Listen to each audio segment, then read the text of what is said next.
সোয়া লক্ষ নবী রাসূলের কাছে আল্লাহ এই হুকুম করেছেন। এজন্য দোস্ত, আল্লাহর হুকুম, আল্লাহর ইবাদত, আল্লাহর কথা মনোযোগ দিয়ে শোনা উচিত, দিল দিয়ে শোনা উচিত, তাহলে আরো বেশি পরিবর্তন হইতো। 52 সপ্তাহ এক বছরে জুমার বয়ান হয়, 52 সপ্তাহ মোট একটা বছরে, খামখেয়ালি কথা না। 52 সপ্তাহে যদি কেউ মনোযোগ দিয়ে ইমাম সাহেবের বয়ান শুনতো, জিন্দেগি বদলাবার জন্য এটাই যথেষ্ট ছিল। কিন্তু ওই যে পাত্তা দেয় না আমরা হুজুর, এলাকার হুজুর আর কি করব, মানে কি বলবো? আল্লাহর কথা বলবে, কোরআনের কথা বলে। আমার একবার একজনে বলছে, আমরা হুজুর আর হুজুর বুঝেন তো, জানি কি? তাই আমি বললাম, যদি কিছুই জানে না তে আবার রাখছেন যে হুজুর কিছুই জানে না, ওনার ইমাম সাহেব রাখলেন কেন? কয় না এলেম আছে। আমি তো এলেম থাকলে শুনেন না কেন? কিছু না জানলে রাখলেন কেন? আর জানলে শুনবেন না কেন? সবাই জনপ্রিয় হইতে হবে, এটা কি জরুরি? সবাই 10,000 মানুষের সামনে বলতে হবে, এটা জরুরি? তাহলে সমস্ত নবীর ইমানদার উম্মত কি সমান?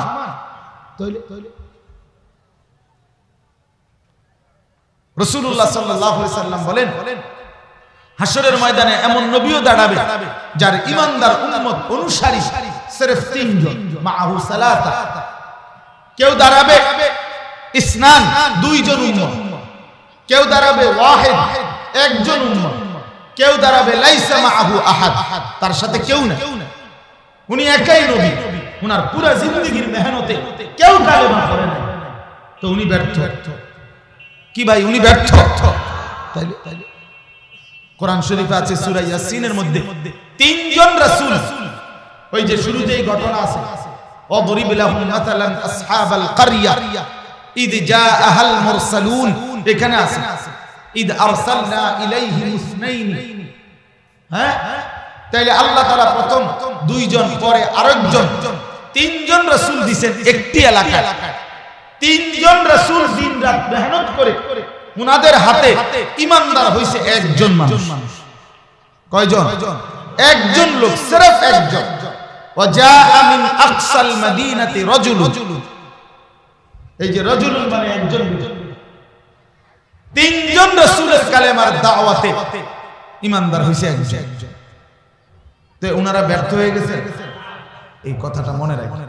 তাহলে এখন থেকে, আজকের থেকে আপনারা নিয়ত করেন, যুবক ভাই তোমরাও নিয়ত করো, স্থানীয় ইমাম সাহেব এবং সমস্ত উলামায়ে কেরামের নসিহত মনোযোগ দিয়ে শুনিয়ে বলেন ইনশাআল্লাহ। এখানে জনপ্রিয়তা মাকসাদ না, আল্লাহর কথা মাকসাদ। আল্লাহর কথা, আল্লাহর কথা। উনি বুড়া মানুষ, উনি আর কি করবে, আপনি শুনবেন না, কি করবে? আল্লাহর কথা বলতে ওনারা তো কই, ওনারা তো মোবাইলে দেখি না, ওনার ওয়াজ মোবাইল হয়ে গেছে এখন। আব্বা মোবাইল হয়ে গেছে মানদণ্ড, মোবাইলে আসে না হুজুর, যে হুজুর মোবাইলে আসে সেই হুজুর। তো যারা মারা গেছে তারা শেষ, মোবাইলের আগে যারা মারা গেল। আওলাদ রাসূল সৈয়দ আব্দুল মজিদ নদীম সাহেব রাহমাতুল্লাহি আলাইহি এই বাংলাদেশে আসতেন, আমরা ছোটবেলায় ওনার বয়ান শুনতাম, পাকিস্তান থেকে আসতেন। আহা, হযরত যখন বয়ান করতেন তো পুরা মজবা কান্ত আর কান্ত। আমি ছোটবেলায়ও মনে আছে, আমার আব্বা কান্ত, আমি আব্বার লগে লগে কানতাম। কিছু তো বুঝতাম না তেমন, কিন্তু কানতাম, এটা মনে আছে বাবার সাথে। সেই প্রিয় মানুষরা ছিলেন পৃথিবীতে ভাইয়া। এজন্য রং ঢং চাকচিক্য এটা মূল মাকসাদ না। মূল মাকসাদ আল্লাহর দিকে ফিরান, আল্লাহর দিকে ফিরে আসা, আল্লাহর দিকে ফিরে আসা। ওমা আনা মিনাল মুতাকাল্লিফিন, এটা কোরআনের শব্দ। নবীদের একটা সিফাত ছিল, নবীরা বলতেন, হে আমার জাতি, আমি তোমাদেরকে লৌকিকতার কারণে, তাকাল্লুফের কারণে বলছি না, ঢং ঢং করতেছি এজন্য বলতেছি না, না, আল্লাহর কসম উম্মত, ইন উরিদু ইল্লাল ইসলাহা মাসতাতাতু। নবীরা বলতেন, হে আমার কওম, আমি শুধু শুধু সময় পাস করার জন্য বলছি না, আল্লাহর কসম উম্মত, আমি দিল থেকে তোমার সাধ্যের আমার সবটুকু দিয়ে তোমাদের ইসলাহ পরিবর্তন চাই, সংশোধন চাই, সংশোধন। এই ফিকির ছিল আম্বিয়াদের। উম্মতের পরিবর্তন চাইছে। যুবক বদলে যাবে, মা বদলে যাবে, বাবা বদলে যাবে, এক মুসলমান আল্লাহর দিকে ফিরে আসবে। এই উলামায়ে কেরাম এখানে অনেক আছেন, আপনাদেরকে দোস্ত এক ছোট ভাই হিসেবে আমি অনুরোধ করছি, এই ফিকির নিয়ে বলবেন, জনপ্রিয়তার পেরেশানি করবেন না। কাউকে আল্লাহ 10 জনের সামনে বলার সুযোগ দিয়েছে, এটাকে গনিমত মনে করেন। একজন মানুষকে বুঝান, লা আন ইয়াহদিয়াল্লাহু বিকা রাজুলান ওয়াহিদান খায়রুল লাকা মিন হুমুরিন নাআম। নিজে নিজে নিজে নিজে এত হুলস্থুল করার নাই। মানুষ হচ্ছে না 3 জন, নাম দিয়ে 30 লক্ষ মানুষের জনসংখ্যা। এত বড় বিষয়, 30 লক্ষ মানুষ কেমনে গুনছে, কি মেশিনে দিয়া? হ্যাঁ, বেহুদাই কথার কি দরকার আছে? কি ফায়দা আছে? 30 কোটি মানুষ হইলে কি হবে? আরশ আজিমের মালিক গ্রহণ করছে কিনা সেটা না দেখার বিষয়। ফয়সালা তো হবে ওইখানে। ऐसे रहे या वैसे रहे, वहां देखना फिर कैसे रहे। এভাবে থাকেন আর ওইভাবে থাকেন, দুনিয়া তো একভাবে পার হয়েই যাবে। তো দেখার বিষয় তো হলো আখিরাতে কেমন থাকবে, আখিরাতে কেমন থাকবে। এই জন্য আমরা ইনশাআল্লাহ প্রত্যেকে এই বিষয়টার প্রতি যত্নবান হব।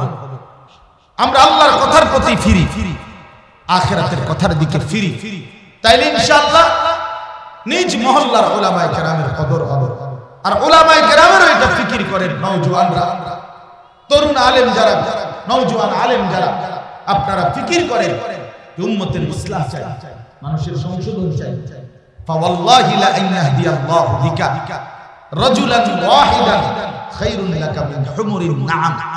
আল্লাহর নবী সাল্লাল্লাহু আলাইহি সাল্লাম হযরতে আলীকে একদিন উপদেশ দিয়েছেন, আলী, আল্লাহর কসম, তোমার দ্বারা একজন, এটা আমার কাছে একটা পেরেশানির বস্তু লাগছে, ফালতু একটা জিনিস, এত চিকন ছোট, এটা বারবার শরীরে লাগে, খুলে ফেললে আওয়াজ হবে কিনা সেটা জানি না।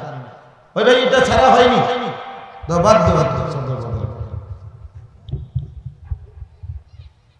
এটা আবার ছোট, এটা টান দেওয়া যায়। এই যে এখন আমাদের একটা বড় আযাব থেকে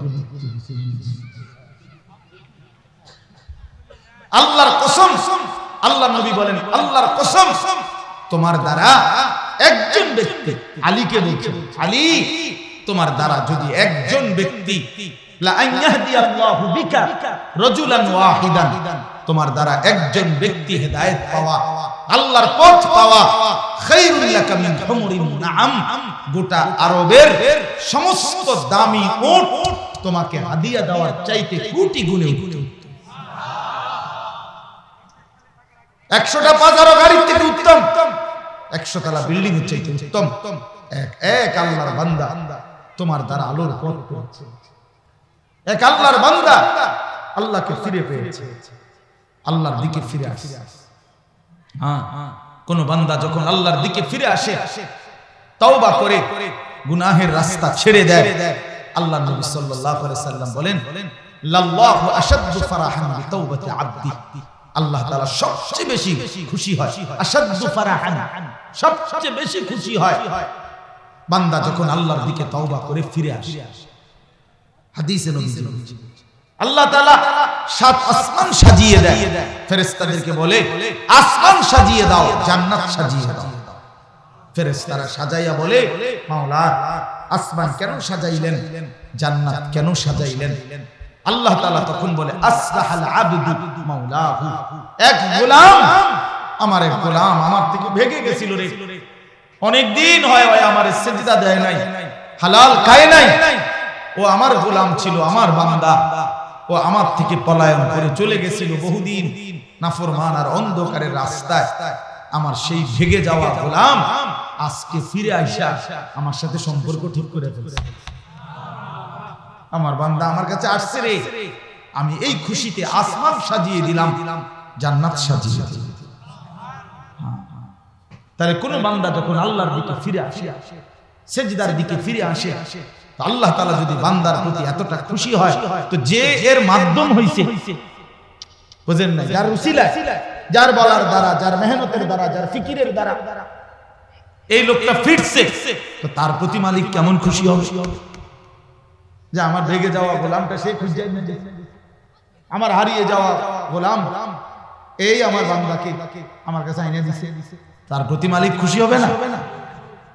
যে কোনো মানুষই তো লেখে যে হারানো যখন খুঁজে দিলে উপযুক্ত কি করা হবে, পুরস্কৃত করা হবে, এটা লেখে বলে না ঘোষণার মধ্যে যে হারানো ব্যক্তিকে খুঁজে দিলে, হারানো মাল খুঁজে দিলে উপযুক্ত কি দেওয়া হবে, তার শাজিম মালিক কি পরিমাণ পুরস্কার দিবে। আল্লাহ তাআলা আমাদেরকে তৌফিক দান করেন। এই জন্য আলহামদুলিল্লাহ আপনাদেরকে দেখে ভালো লাগছে। এই জন্য নওজোয়ান ভাই ওলামা, আপনাদের কাছে ইমাম সাহেব আলেম, আপনারা এই ফিকির করেন, বলার ফিকির করেন, নিজের যে ছোট্ট জায়গা এখানে বলার ক্ষেত্রে সর্বোচ্চ দিল নিয়ে, আন্তরিকতা নিয়ে বলবেন। হোক আমার মুসল্লি কম, হোক আমার শ্রোতা কম, কোনো সমস্যা নাই, কোনো আমার জুমার বয়ানে লোক কম, আলহামদুলিল্লাহ আল্লাহর জন্য বল। এক আল্লাহর বান্দা ফিরলেই আমার নাজাতের জন্য যথেষ্ট হয়েছে। আল্লাহ আমাদেরকে তৌফিক দান করেন। সূরা আহজাবের কথা বলতেছিলাম। কোরআন শরীফের 3টা সূরা আছে। একটা সূরার নাম হলো সূরা নিসা, 4 নম্বর সূরা। আরেকটা সূরা হলো সূরা নূর, 24 নম্বর সূরা, 18 নম্বর পারা। আরেকটা হলো এই আহজাব, 33